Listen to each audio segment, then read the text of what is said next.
Hola, buenas noches. Soy Rodrigo Juárez y presentando el proyecto 3 de compiladores.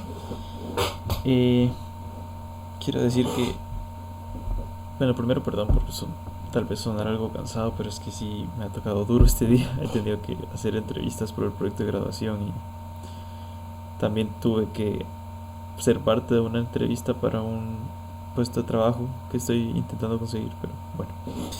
Eh, Creo que voy a contar cosas que he puesto en mi blog aquí y es que este último proyecto me tomó... ah, me estuve en pánico la mayoría del tiempo al momento de realizar este proyecto y es ese pánico que no te deja pensar bien y no sabes cómo empezar. Entonces tomé muchas malas decisiones al momento de realizar este proyecto. Yo, bueno, tal como dice el archivo, yo había pensado realizar solo quiero revisar si está grabando porque ya dudé. Sí, sí está grabando, sorry. Eh, Había pensado realizar que mi lenguaje objetivo sea ARM y por eso había utilizado registros del 0 al 7, o sea, 8 registros que son los que ARM utilizaba para mi proyecto. Y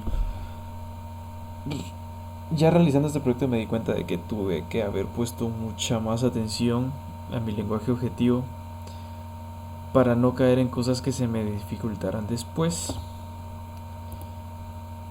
Para empezar, como dije, ARM, yo primero intenté conseguir formas de... Pues busqué formas que pudiera utilizar para compilarlo y para todo eso, pero eh, yo ahorita estoy en mi sistema operativo Linux, pero también uso Windows en la computadora. Creo que logré encontrar una herramienta para poder compilarlo en Windows, pero al momento de correr mi proyecto en Windows, resulta que mi versión de Python estaba atrasada, por lo que este operador no servía. Este es el operador que se llama Walrus Operator, lo que técnicamente me sirve, me ayuda para hacer asignaciones dentro de un if. O sea, si esto se cumple, entonces tengo esto ya asignado. Y esto no estaba en mi versión de Python que estaba actualizando, que actualicé, pero al final me resultó mucho más fácil pasarme a Linux a trabajar.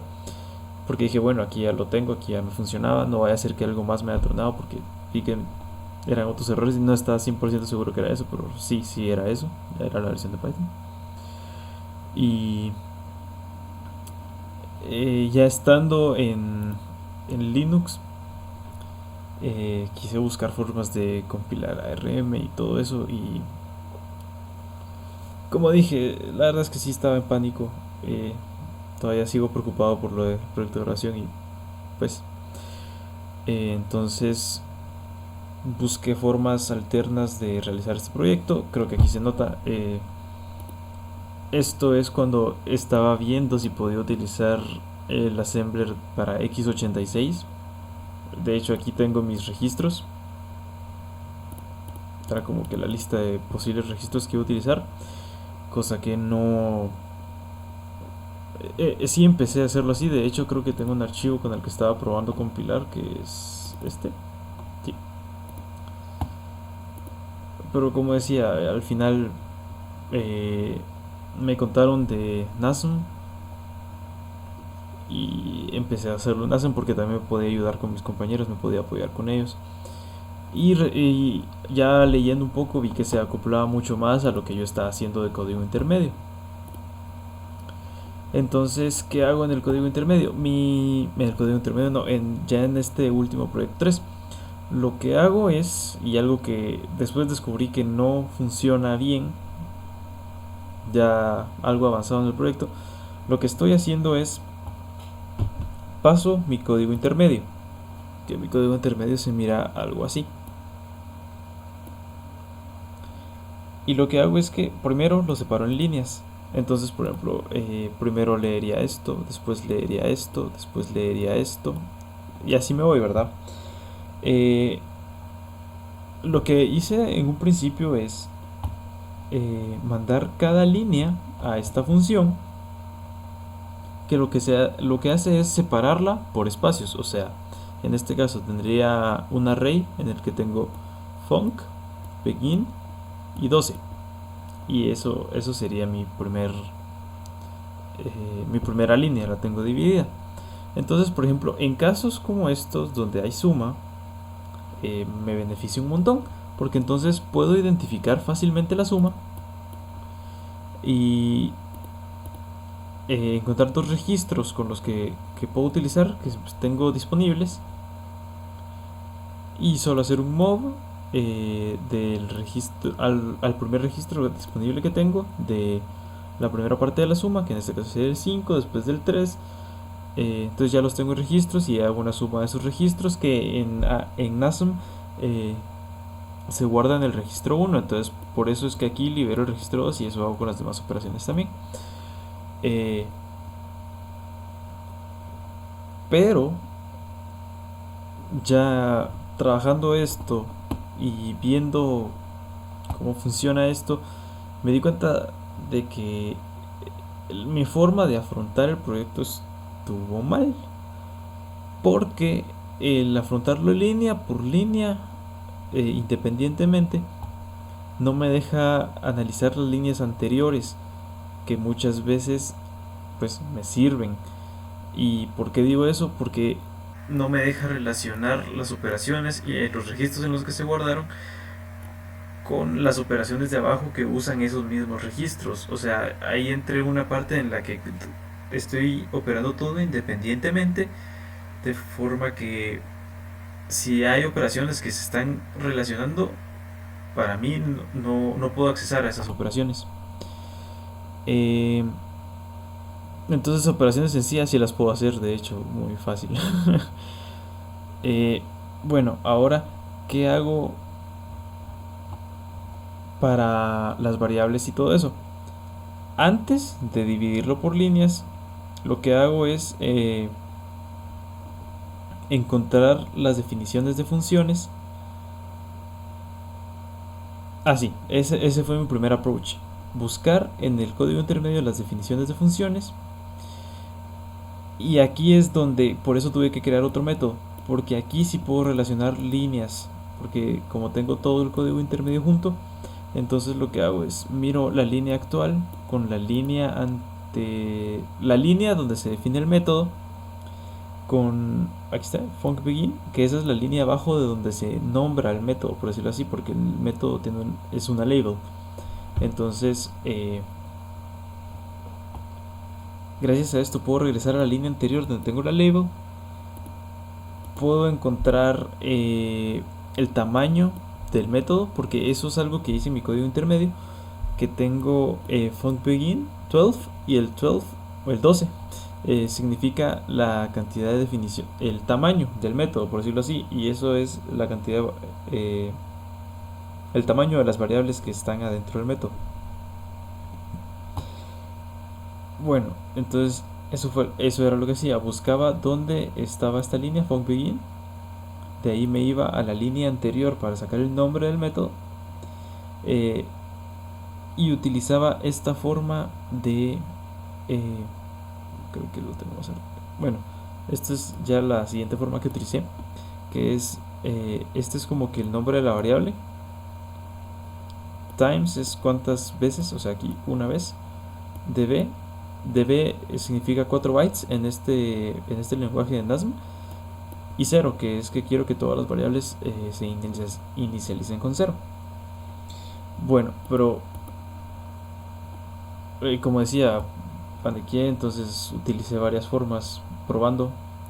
De ahí lo que hice después, que me pareció mucho más sencillo y de hecho mejor, es que paso los scopes que encuentro en el proyecto 2, si no es, no, proyecto 1, 2, ya no recuerdo, pero aquí paso los scopes que encuentro en el proyecto 1, que sí, creo que es el proyecto 1. Paso mi lista de scopes.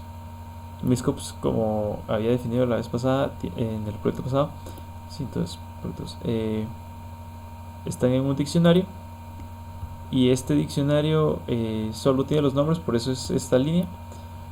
Y después lo que hago es saco el nombre del diccionario, el del diccionario no, del scope, saco su ID y con eso formo el nombre de la variable, que es esto, que se mira acá. De ahí times es, tengo un método en mi definición de tipos y todo eso, que me deja obtener el tamaño del scope. Como había dicho, el tamaño del scope es todas las variables que están dentro de él. Y eso lo que hago es dividirlo dentro de 4, porque necesito saber cuántas veces hay un byte en este método, ¿verdad? De ahí db, porque esos son los bytes que necesito, y 0 porque quiero que todos se inicialicen 0. Y esto se va añadiendo a mi variable armcode. Armcode es como que mi código final. Y ahí es cuando ya tengo mi section data. Section data es donde guardo todas las variables, donde deberían de guardar todas las variables. Entonces aquí tengo G0, esto significa global, N1 porque estoy usando este archivo de prueba, y M2. De ahí viene el section text, que esto ya es el código en sí. Esto era lo que estaba haciendo con mi parte de líneas individuales. Y start es cuando es el main, entonces como aquí tengo global start, sé que tengo que empezar en el start.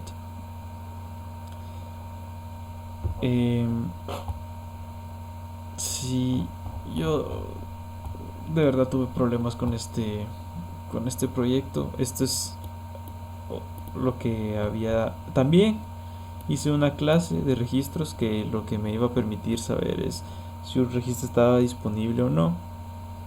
Que creo que si no hubiera seguido este método y me hubiera fijado que en verdad pues se pueden relacionar las líneas, o sea que en el código intermedio que yo realicé sí miro que necesito de saber las líneas anteriores para saber los registros que estoy utilizando, me hubiera servido creo que mucho más esto, pero siempre sí tuve, de hecho sigo teniendo problema comprendiendo cómo saber los registros del código intermedio a porque también me di cuenta que ciertos registros tenían funciones especiales. Es lo que decía, que ya realizando este proyecto me di cuenta que era mucho mejor conocer más del lenguaje objetivo para no hacerme la vida tan complicada en este proyecto y tenerlo bien definido. Sí, iba a decir algo más y se me olvidó.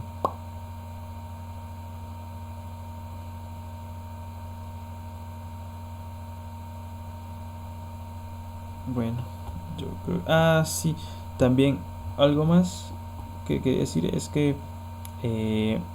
los saltos de línea, vuelvo a decir, si hubiera conocido más me hubiera dado cuenta que los condicionales estaban, que hay saltos de línea condicional. Me hubiera fijado más en eso, que habían como que más utilidades en este lenguaje y no utilizar goto y los, ¿cómo se llama? Operaciones relacionales. Entonces esto es lo que me deja saltar de línea. Y cuando encuentro también las funciones, cuando terminan, todas en mi código intermedio terminan con un funcend. Entonces cuando encuentro func, pero también está funcBegin, ¿verdad? Entonces cuando encuentro func, sí, tengo ret, y este ret es lo que me permite regresar al estado original del stack. Entonces cuando voy a darle la función. Pero sí, me hubiera gustado avanzar mucho más en esto y de verdad lo siento que no pude desarrollar el proyecto tanto. Pero bueno, gracias.